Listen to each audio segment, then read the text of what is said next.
พี่น้องจะคนซะ3 คนแต่หมดเขาเอาผัวแล้วอ๋อเขาจะเอาผัวมาแล้วเจ้าเป็นลูกสาวลอยโอ้โดยก็มีตัวเป็นลูกสาวอย่างนั้นวะเจ้าก็เป็นลูกสาวหลานกันเนาะเอาแต่เจ้าลูกสาวหลานแหละเพราะว่าเจ้าน้องเจ้าเป็นผู้ชายเนาะถ้าน้องจะเป็นผู้หญิงกับโบแม่นลูกสาวหลานเจ้าล่ะให้ไปน้ำโมไฮนี่ไปสวนน้ำชัว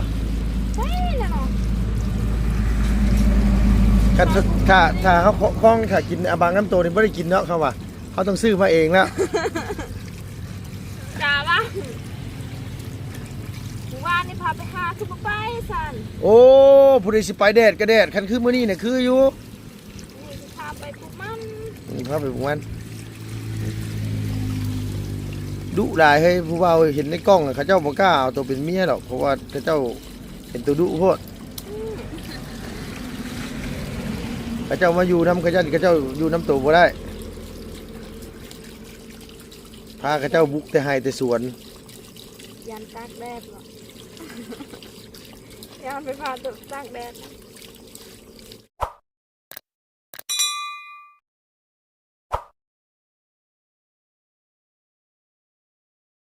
เราพี่น้องเปิดคลิปมาช่วงเวลา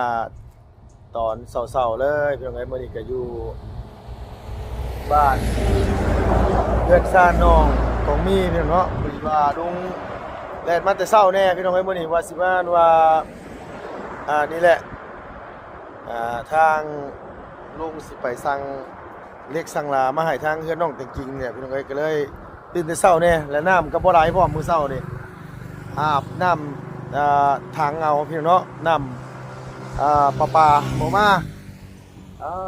จงมือแรงสิสงสัยสิได้เห็นว่าหอบผ้าห่มผ้าแพร่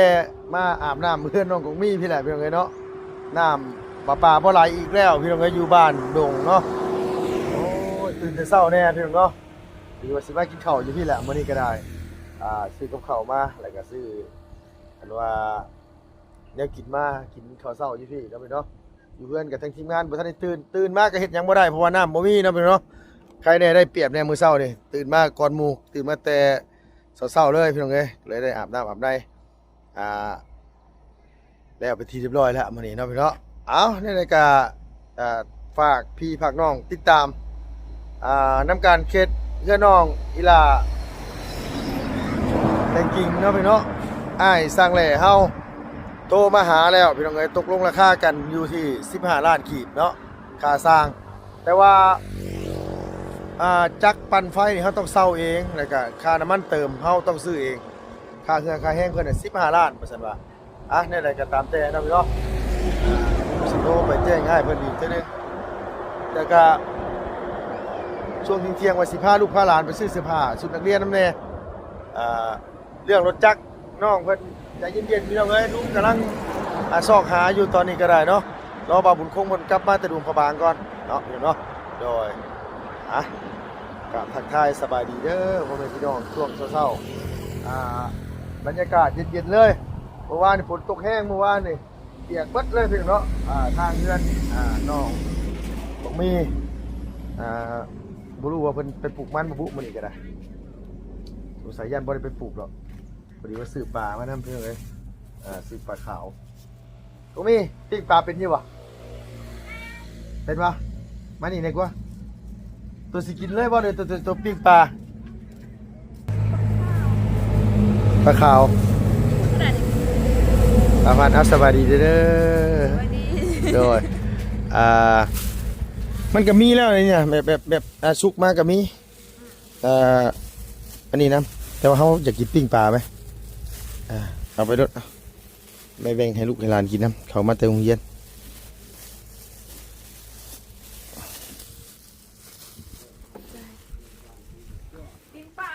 โดย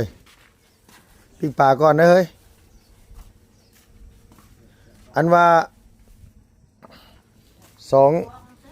เท่าอีพ่ออีแม่กินข้าวเช้ายังมื้อนี่น่ะยังบ่ทันกินซ้ำโดยสวัสดีเด้อสวัสดีช่วงเช้าๆเลยไปปลูกมันอยู่บ่มื้อนี่น่ะ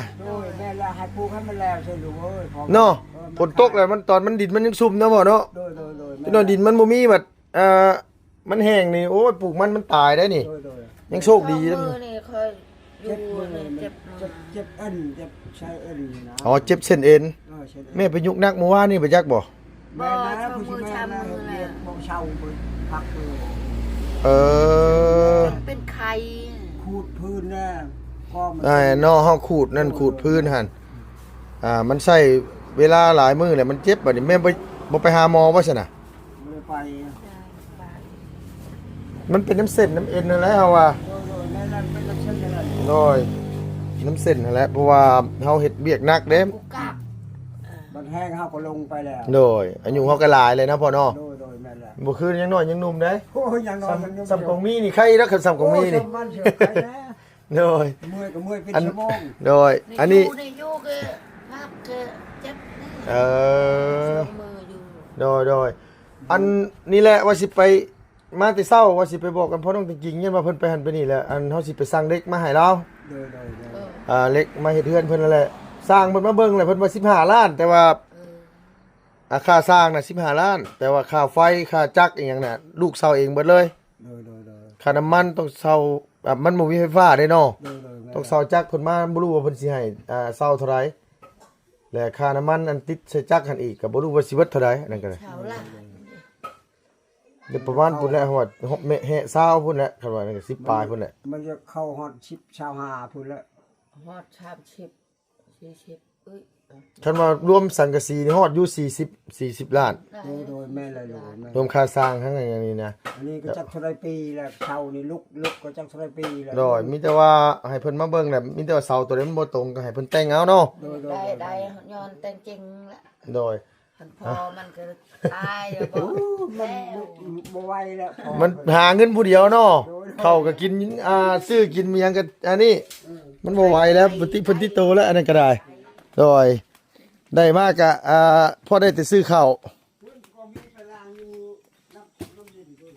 เฮือนอยู่เฮือนน้ำก็บ่ได้ได้หยังจากทั้งนั้นน่ะแต่งหยังกิน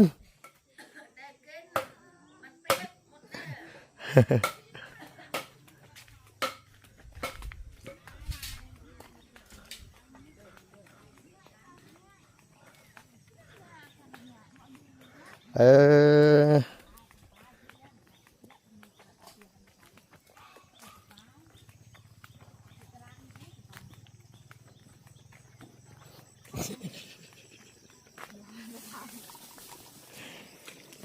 ขยันเนาะสักแต่เช้าเลยเนาะบ่รับจ้างบ่สิจ้างมาสักนี่บ่รับจ้างบ่ ว่าจะไปปลูกมันเลยสั่งไปเรา ไปว่านางปลูกมันมานี่นะ ไป จักมุ้งไปนี่เขาแล้วเดี๋ยวบอก กินข้าวแล้วจะไป โอ้ยหนัวแมลงเขาสิมาอาบน้ำอยู่นี่ได้อแมลงนี่ น้ำออกเลยเหรอ น้ำบ่ไหลอีกแล้วอยู่อันว่าเพื่อนหันมื้อเช้านี่อาบน้ำตุกมื้อเช้านี่เขาเจ้าซื้อมากินเจ้าของซื้อมาอาบเอา ตึงตึง ปิ้งแซ่บๆหน่อยเด้อ ตึงว่าแซ่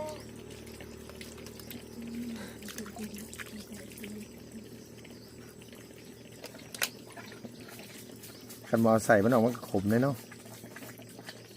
เป็นปลาอย่างปลาขาวบอก ข้าวเนาะเอาออกมัน เนี่ยแต่ตัวบ้องออกก็ได้บ้องออกเลยเดี๋ยวมันเสียเวลาเจ้าเนาะเดี๋ยวมันเจ้าหิวข้าวเดี๋ยวมันเจ้าสิไปปลูกมันไปก็ให้ปลูกมันน่ะ ไปแม่ เอาแม่เราเจ็บมือแล้วก็ไปน้ำบ่ใช่ ไม่ว่าจะไปนั่ง ฮะ ไม่ว่าไปนั่ง ตัวห่อเข้าไปว่าดูว่าบ่ได้ห่อไปมื้อแรงเขาเจ้าว่าสิเลี้ยงหมูกระทะไปกินน้ำในเด้อเอาอีหลีได้แต่กินก็ไปเลี้ยงก็ไปจะดีก็ไปเพิ่นผู้ใหญ่เพิ่นได้ยินผู้ใหญ่เพิ่นเว้าหั่นนะแต่ว่าจักแม่นบ่แม่นบุนี่อย่าเฝ้าวบ่กินข้าวได้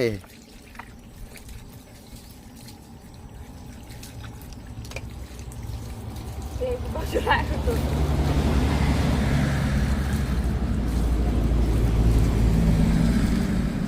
ได้ในนางลำมันน่ะ ยังไม่ได้หาส่วนน่ะ ฮะ ยังไม่ได้ไปหาเท่าส่วน ตาเทส่วน ส่วนจะได้มันงามนะเห็นปะ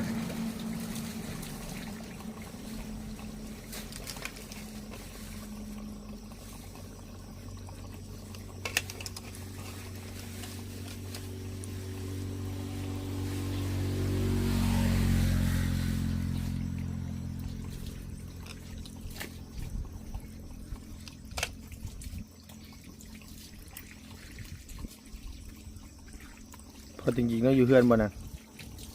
ได้เห็นละ บ่พอแล้วนะ ยุก โอ้โอ้โอ้เห็นแบบนั้นนะเฮ้ยนิ้วขาดนะ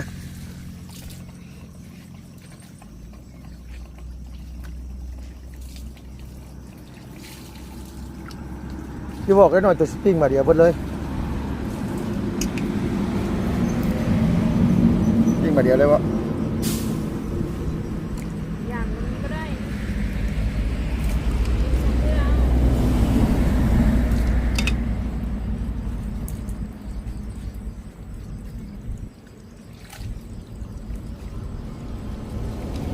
สบายเนาะน้ำอยู่นี่ไหลตลอดเนาะ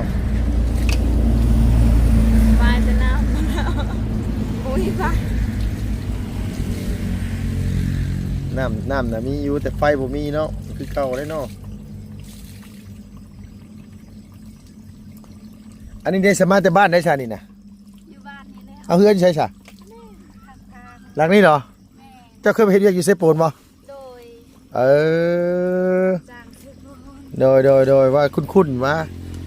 เคยเห็นอยู่เซโปนเนาะ แม่จะเอาไว้นะ เอาอีแท้เนาะข้อยบ่ค่อยเคยเห็นเจ้าอยู่เซโปนนะ เคยแวะซื้อเครื่องบ่ แม่น นั่นแหละว่าไม่ได้ขายเครื่องผู้ชาย บ่ได้ขายเครื่องผู้ชายแต่เฮาย่างผ่านห้านแล้ว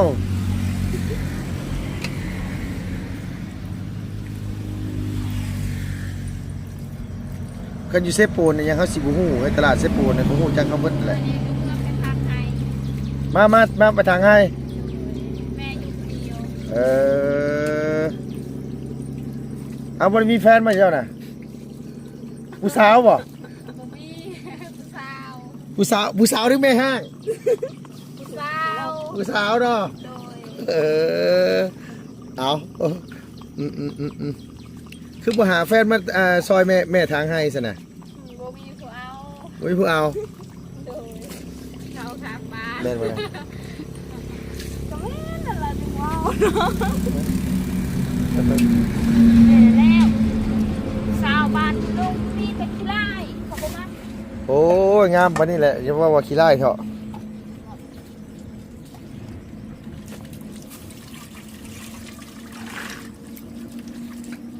มากินข้าวเช้านำกันเด้อสักขาแล้วเออ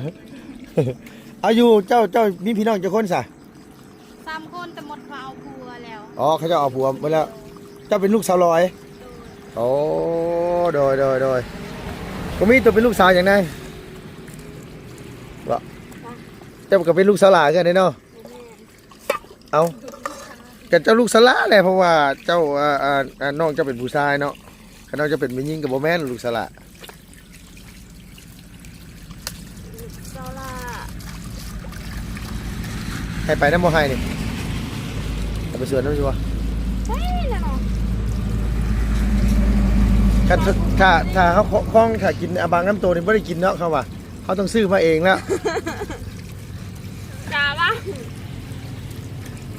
ว่านี่พาไปหาคือบ่ไปสั่น โอ้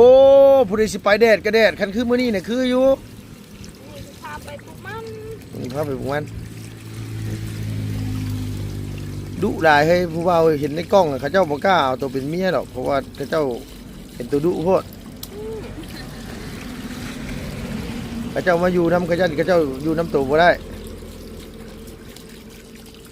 พาเขาเจ้าบุกแต่ไห้แต่สวน ยันตากแดดเหรอ ยันไปพาตัวตากแดดนะ เดี๋ยวคันคนสู่เวียกสู่งานเขาก็บ่ย่านเนาะคันคนบ่สู่เวียกสู่งานเขาก็ย่านแหละ เอ้ยคันเขามักเขาไปย่านเด้อ ฮะ ติแล้วเขาไปนั่งทำ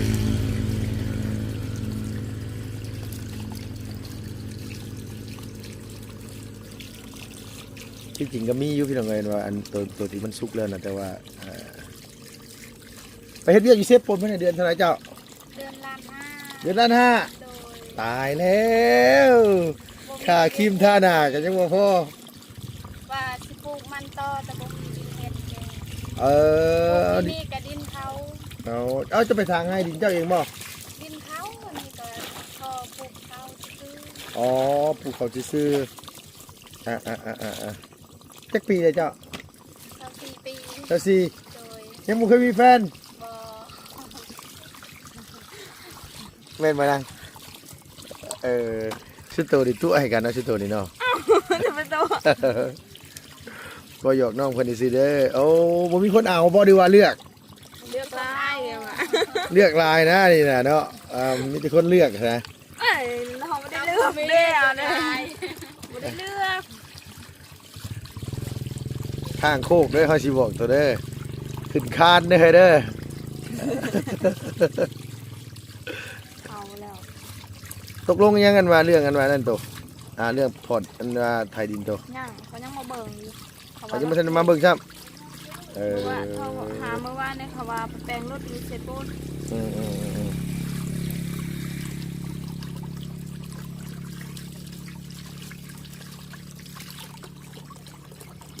สิไปเห็นว่ากินข้าวแล้วสิไปสั่งเด็กมาให้น้องอันว่าแตงกินกันนี่นะซื้อเด็กให้แตงกินก่อน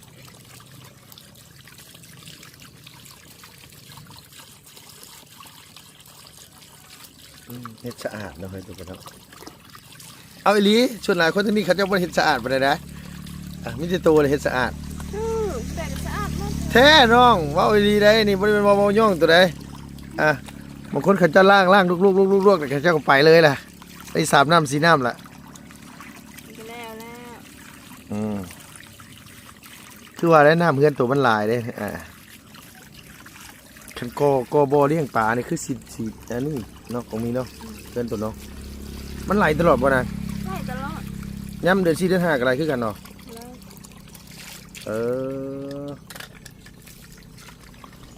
เดือน4เดือน5มันก็ไหลแบบนี้เป็นบ่นาง ลายแบบนี้ตลอด อันนี้ไผสิมาใส่กับมาใส่ได้บ่สมมุติว่าแมลงนี่เขามาอาบนี่ได้บ่ ได้ ได้บ่ ได้เป็นอาบตักน้ำก็ได้ตักอาบ ยังก็ ตักน้ำอาบ เขาสิใส่อันว่าถังเมื่อ24 ปีว่าซั่นพี่น้องเอ้ยยังโสดอยู่เด้อเพียงเด้อติดต่อมาได้เด้อนี่เด้อ โดยสวัสดีพอเด็กน้อยอยู่เฮือนอยู่บ่ บางเวียนน่ะ บ่เด็กอันพอเด็กน้อยนะ เราไปแสดงเมื่อกี้ไหน เขาว่าสิไปสั่งอันเล็กมาให้ เลย แต่ว่าเขาเจ้าสิเอาลงเองอยู่มั้งเนาะ เมื่อยชีวิตได้แค่คนอาบ เฮ็ดหยังซักผ้า เลย บ่อีหลีอันสิจ้างซักให้นี่ว่าไปอยู่เฮือนมันมีใช่เลยนี่ มาเรามาสั่งให้ จ้างเพื่อนนี่นะ แท้บ่เฮ้ยแท้บ่ตัวจ้างตัวสิซักให้บ่ซักบ่ตัวรับปากเขาได้ไหน 50ได้ ฮะยังก็ตะกร้าละ50เนาะตะกร้าหนึงได้ ตะการนึง ตะกร้าหนึ่งตะกร้าละ50นะโอ้ยขันเข่าขึ้นครัวของมีนี่อุกใจเลยพี่น้องเอ้ย แล้ว แต่ว่าเนี่ยเปียกหมดลูก เมื่อวานนี่เปียกไปแล้วเนาะแม่เนาะเออ มาแบบฟังแล้ววะกระดกระเลยเมื่อไหร่จังแชก ท่านทางอันจ้า ปิ่งปลาใช่ไอ้ไปใช่นะเจ้าน่ะ ไปปลูกมัน ปลูกมันอยู่สวน ซับขึ้นมันตายเลย อ๋อโดย ตัวมันตายใส่ขึ้น โดย เปียงปลาใส่ยังไง เอาสิใส่หยังก็ใส่ใช้เกลือเป็นยุ่ง เกี่ยวเป็นนัวแต่บ้านเฮาน่ะคือว่าอะไรมันมีเด็กน้อยหลายอยู่บ้านน่ะใส่พวกพริกผงน้ำได้แต่บ่ต้องใส่ก็ได้ดอก ขัวใส่แล้วมาชมก็ใช่ เฮาคั่วแล้วเมื่อคืนนี่นะเฮ เขาขัวแล้วบ่จันซื้อมาเมื่อคืนเนี่ยเขาเฮ็ดแล้วกินเช้าบ่เบิด จะได้บ่เถื่อ อย่าใส่ลายได้อเนาะใส่พอดีเลยเนาะพอแล้วสำนั้นน่ะ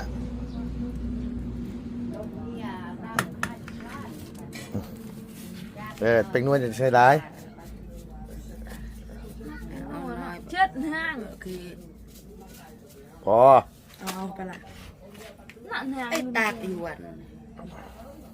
เบิ่ง รู้เลยปิง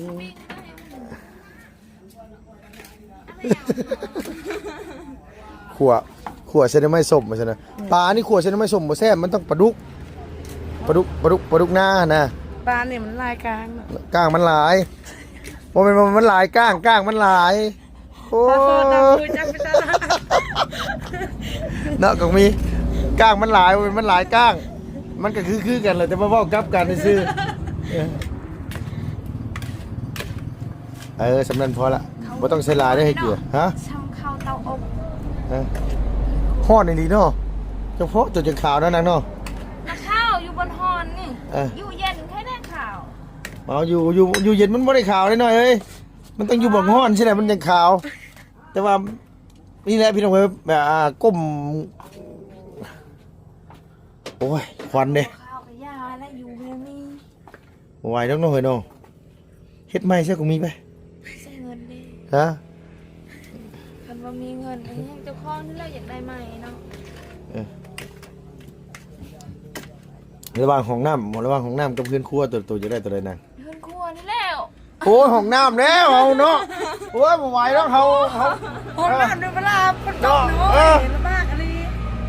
ตัวนี้อยากได้พื้นครัวแต่เต็งนี่อยากได้ห้องน้ำคันเป็นเต็งเนี่ยบ่เอาแล้วมันจังไดก็บ่เอาอันนี้ ว่าแล้วต้องน้ำได้ไม่ได้ยา นี่พื้นคืนนี่พันล้านไปพันตกพื้นเป็นหมองกินข้าวก็บ่ทันน้ำรถจะอยู่หัวนี่ ใช่ก็บ่มี บักเกิบจักอยู่ใส่เกิบมันจับเอ้าแลนมาตะโพดเมื่อจะให้มาดีไม่ได้นะ เนี่ยลำบากเลยเนาะเนาะลำบากเลยเนาะโอ้โห เอ้ยยอคนว่าพรีแล้วลุงเฮิมเห็นพรีพันชิวแค่นะบัดนี้ปอดมาแต่คอยนะคะ พระราชหมื่นมาได้หน่อยเนาะแต่ผู้เนาะอย่าเฮ็ดแต่เป็นไปได้ถ้ามีเงินตัวต้องเฮ็ดห้องน้ำก่อนเด้อเต็งสิบอกตัวฮักบ่ไหวเด้อบ่แม่นจังเว้าดอกอันนี้นะยอมติยอมโตเด้อ ใช่ดอกน้ำพ่นโอ้ย เนาะ แล่นมาทันดิ จะไฟลาดประทานเลย โอ้ยพี่น้องเอ้ยก็ว่าจะเซลน้องอยู่ได้เด้อนะไม่ต้องชอบบ้านเดี๋ยวทายดิยานพาห้องนะคุณแม่ โดยพอห้าวันจะใช้เขามีบุญกินข้าวไปใช้เป็นสมองผลไป แม่เนี่ยได้ยังกินจ้าน่ะ ครับลูกมีสาว ฮะ ลูกมี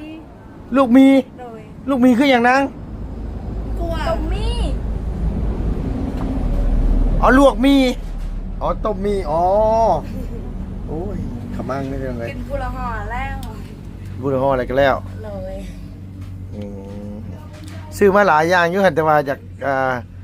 ใช่นางนี่สิดอกปิ้งปลาเขาอยากกินปิ้งปลาที่เขาซื้ออย่างอื่นมาแล้วมาแล้วเห็นปลาก็เลยซื้อปลาตำหลังมาคันเห็นปลาก่อนก็ซื้อแต่ปลาแล้วมา ชื่อใช่ปะเนี่ย บ้านดง พูดแทน พุทธเศร้าพอซื้อจะบ่ จำกินราคานะ ยังถ่ายกินพร้อมกันนี่แหละนี่นะต้องรอให้มันเป็นทานกันเป็นบ่ ทานเล็กปีก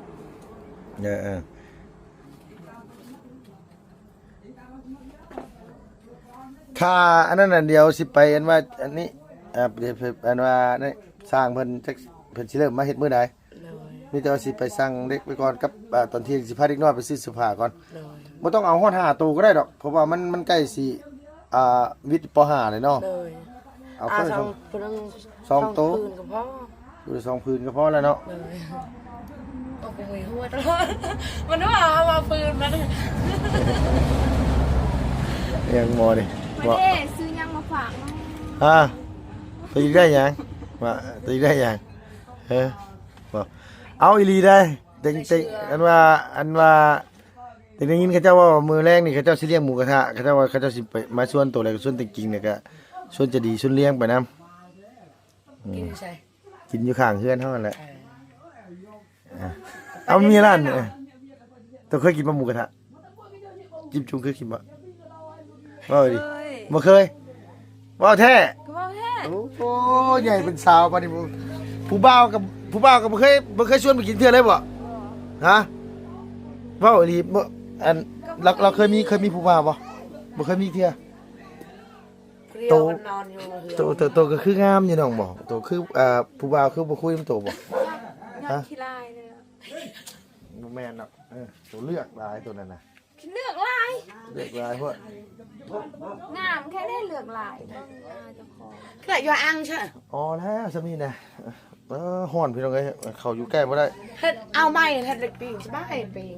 บ่นะเอาเด็กนี่ก็ได้ดอก เด็กไม่สบาย โดย ไหนกันอ๋อ ตัวใหญ่ก็ได้ดอกตัวน้อยก็ได้อยู่ดอก เอาแห่อังสิไปอยากเห็นเพื่ออังให้แต่ละตรงนั้น เราอังชินจารต่อย แม่กระดุลูกกระดุพี่น้องเอ้ยเฮือนนี่โอ้สุดยอดเลยว่ะคันได้ลูกเคยขี้ข้านมานี่อยู่นำบ่ได้แท้ๆเลยแหละดูไม่ได้เลยลูกเคย ฮะ อยู่บ่ได้ลูกเคย เอาสมมุติว่าเขาดุหาเงินแต่เขาบ่ดุเฮ็ดให้คือโตได้ซะเอา ได้ ได้บ่เออ แต่ว่าหาเงินได้ต้องปะให้เมียแน่โบแมนว่าหาเงินได้แล้วไปหา เอาคันเขาหาบ่หามาให้เมียเขาสิหามาไว้น่ะเนาะคำว่าบดุนั่นก็ดุหาเงินก็ดีแล้วเนาะ โดยเอาคนเฮามันดุคนละอย่างกันนะบางคนดุหาเงินบางคนดุเฮ็ดเวียกโอ้คันคือลุงนี่บ่ได้เด้พี่น้องบ่ลุงบอกไว้เลยว่าคันเฮ็ดสวนนี่โอ้เป็นลมแน่ๆเลยย่างก็ซื่อยังลิ้นห้อยมายอมอีหลีแต่ว่า ไม่ เฮ็ด ได้อยู่บ่ เฮ็ดสวนนี่บ่น่าจะได้อยู่ลำมือแบบว่าลำมานี่คันแดดแบบคือเมื่อวานนี่เขาบอกเลยว่าคันพาเฮาไปนี่เฮาบ่ไปแดดนี่มันบ่มักแดดบ่ยอมรับบ่ได้แดด มันแดดเนาะ กับโมเมนต์ไว้สั้นดอกน้องแต่ว่ามันแดดแห้งกับมันก็บ่อยากไปเลย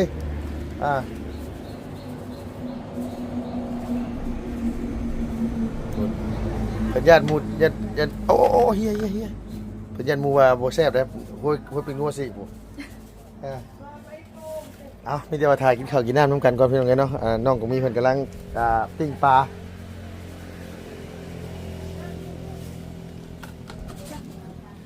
โอ้ยบ่แซ่บบ่จักคนเว้าได้นางเอ้ยคันปานนี้น่ะนะเนาะ ได้เนาะ